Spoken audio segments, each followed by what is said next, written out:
Hello সবাইকে। মহাকাশের অবিশ্বাস্য সৌন্দর্য কিভাবে গণিতের মাধ্যমে বোঝা যায়, আজ আমরা সেটাই দেখব। গ্রহগুলো কেন গোলাকার?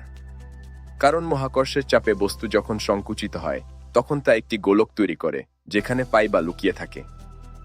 গ্রহগুলো সূর্যকে বৃত্তাকারে নয়, বরং উপবৃত্তাকারে ঘোরে। কেপলারের গণিত দিয়ে এই নিখুঁত গতিপথ বর্ণনা করা যায়। সূর্য কিভাবে লাখো বছর ধরে জ্বলছে?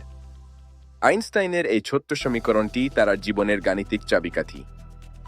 গ্যালাক্সির এই সুন্দর বাহুগুলো এলোমেলো নয়, এরা লগারিদমিক স্পাইরাল অনুসরণ করে, যা গণিতের একটি প্রাকৃতিক প্যাটার্ন। মহাবিশ্ব স্থির নয়, এটি প্রসারিত হচ্ছে। হাবলের সূত্র গাণিতিকভাবে প্রমাণ করে যে গ্যালাক্সিগুলো দূরে সরে যাচ্ছে।